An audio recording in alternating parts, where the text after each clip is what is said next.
하나님께서는 희년의 제도 중 오늘 말씀을 통해 이스라엘 백성 중에 종이 된 자들을 향한 규례를 선포하십니다. 경제적인 어려움으로 같은 동족인 이스라엘 공동체 안에서 종이 된 경우와 그리고 이방인에게 종이 된 경우, 이 종이 된 형제를 어떻게 대해야 하는지를 오늘 말씀을 통해서 알려주고 계십니다. 먼저 같은 동족에게 종이 된 경우를 살펴보도록 하겠습니다. 오늘 본문 39절의 말씀입니다. 너와 함께 있는 내 형제가 가난하게 되어 내게 몸이 팔리거든 넌 그를 종으로 부리지 말고. 가난하여서 토지를 팔고 집을 팔았음에도 빚에 대한 문제가 해결되지 않는다면 자신이나 가족 중 한 명을 종으로 보내야 하는 상황이 일어날 수도 있습니다. 그때 이스라엘 공동체는 그런 어려움에 처한 형제를 어떻게 해야 하는지를 말씀해 주십니다. 토지와 가옥에 대해서도 하나님께서는 형제를 긍휼히 여기고 사랑을 베풀어야 함을 가르치셨습니다. 그럼에도 종으로 팔릴 수밖에 없는 형제를 보게 된다면 그때에도 역시 사랑으로 대해야 함을 말하고 계십니다. 그렇기 때문에 이번에도 종이 된 형제를 종으로 부리지 말라고 말씀하십니다. 40절의 말씀과 같이 종이 아닌 품꾼이나 동거인으로 대해야 한다고 하십니다. 그리고 43절의 말씀과 같이 엄하게 부리지 말아야 합니다. 형제의 어려움은 공동체의 아픔이 될 것입니다. 그런데 그런 아픔을 자신의 이익을 바라며 행동한다면 그것은 하나님 앞에 악이라고 말씀하시는 것입니다. 이스라엘은 어떤 민족입니까? 애굽에서 종살이 하던 이들이었습니다. 그런데 하나님의 은혜로 말미암아 출애굽을 하여 약속의 땅 가나안을 향해 가는 구원의 은혜를 누리게 되었습니다. 종에서 하나님 백성의 삶을 살게 된 것입니다. 그러니 42절의 말씀과 같이 이를 기억하여 종으로 대하지 말라고 하시는 것입니다. 그것이 하나님을 경외하는 삶이 되기 때문입니다. 희년까지 빚을 갚는 일로 종의 모습을 할지라도 존중하며 함께 살며 기쁨의 해인 희년을 맞이하게 되면 그에게 자유를 주라고 하십니다. 하나님께서 말하시는 종에 대한 규례는 종으로 삼는 요해에 대한 규례가 아닌 종된 이가 존중되고 회복을 누리는 구휼에 관한 규례입니다. 형제의 어려움이 때로 기회가 될 수도 있을 것입니다. 빚을 갚아야 하는 처지이니 엄하게 대하고 불공평하게 대한다 할지라도 그는 아무런 말도 하지 못할 것입니다. 하나님께서는 이것을 막으십니다. 우리는 이 규례를 통해 하나님께서 형제를 형제답게 대우하며 형제의 어려움이 이기심의 기회가 아닌 사랑의 기회가 되어야 함을 선포하고 계신 것입니다. 죄의 종되어 죽었던 우리를 새 생명으로 살리신 구원의 우리는 누리게 되었습니다.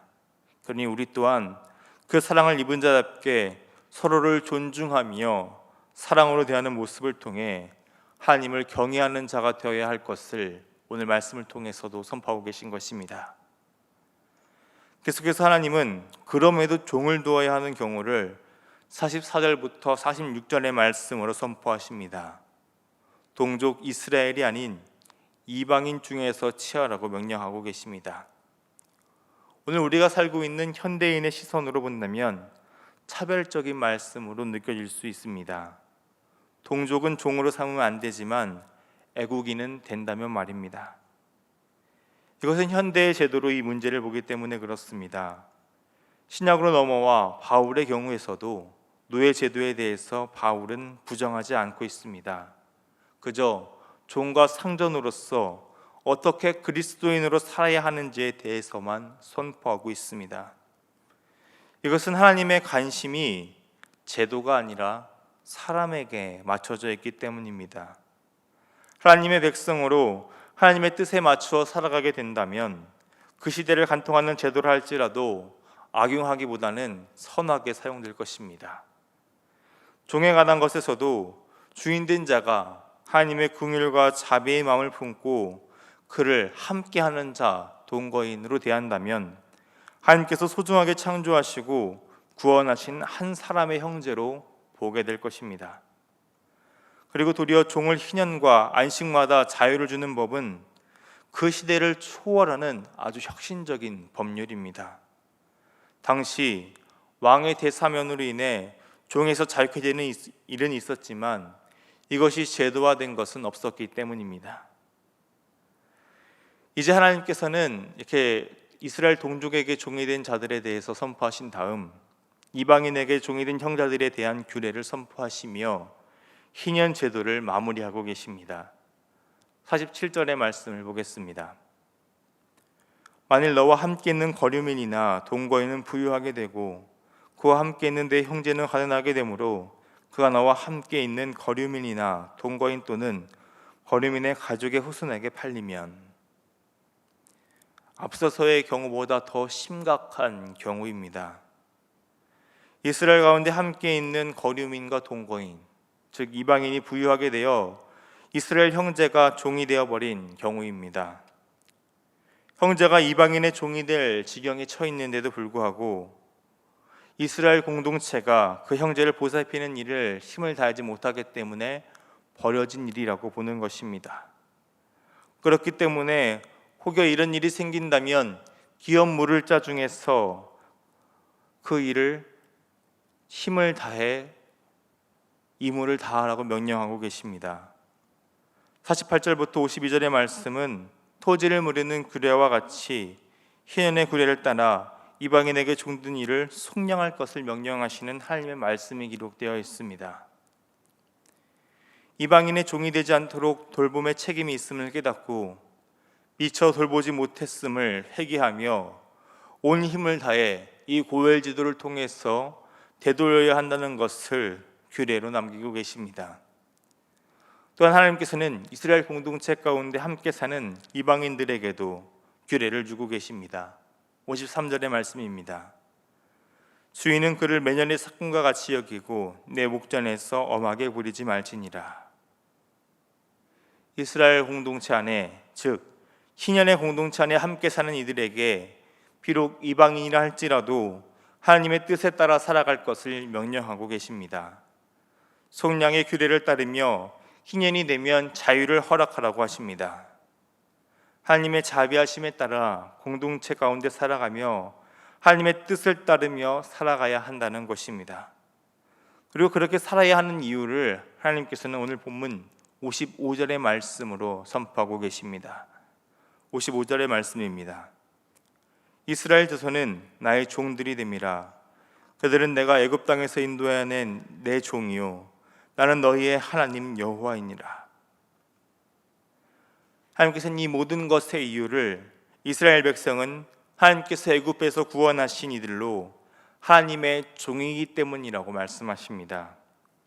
그렇기에 이스라엘 백성은 인간의 종이 될 수 없다는 것입니다. 하나님께서 구속하신 이들에 대해서 하나님께서는 희년의 규례를 통해 자유와 회복을 허락하고 계십니다. 희년의 공동체는 우리의 형제와 이웃을 돌보며 풍성함을 함께 나누는 공동체입니다.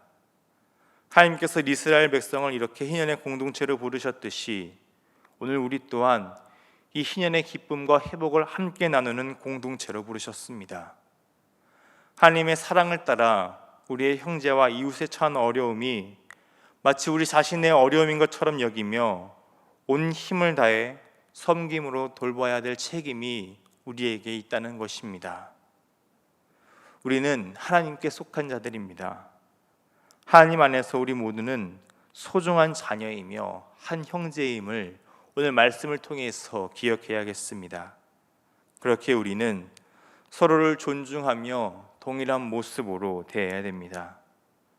남을 낮추어 보려는 마음, 남을 이용하려는 마음이 혹여 우리에게 조금이라도 있다면 모두 버리고 회개로 돌이켜야 된다는 것입니다. 이렇게 우리 가운데 있는 이렇게 어려운 상황에 처한 형제를 사랑하고 힘껏 도우며 하나님께서 주신 이 희년의 의미를 기억함으로써 하나님의 사랑과 긍휼을 나누는 여러분이 되시기를 주님의 이름으로 축원합니다. 기도하겠습니다. 우리를 구속하여 주신 하나님, 죄의 종으로 죽었던 우리를 하나님의 자녀로 속량하여 주시고 그리스도인으로 살게 하시니 감사합니다.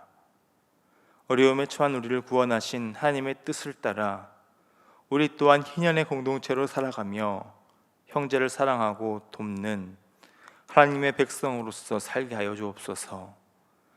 세상의 가치에 따라 타인의 고난을 이기심의 기회로 삼는 자가 아니라 하나님의 사랑으로 그들을 품고 섬길 수 있는 사랑의 기회로 여기고 힘껏 도우며 살아가는 우리가 되게 하여 주옵소서. 또한 우리의 어려움을 아시는 주님께 회복의 은혜를 구하며 나아갑니다. 크신 은혜로 우리를 회복하시고 현의 기쁨을 누리게 하시며 하나님의 사람으로 온전히 설 수 있도록 오늘 우리를 그 크신 능력의 손으로 붙잡아 주옵소서. 오늘도 기도로 하나님 앞에 나아갑니다. 오늘 우리가 중보하며 기도해야 할 지체들의 이름을 부르며 하나님께 기도하며 나아가오니 우리 아름다운 교회 공동체 가운데 경제적 어려움이나 건강의 어려움 등으로 힘들어하는 이들 가운데 하나님의 위로와 회복을 더하여 주시옵시고 다시금 회복할 수 있는 은혜를 누리게 하여 주시옵소서. 사랑이 많으신 우리 주님 예수님의 이름으로 기도드립니다. 아멘.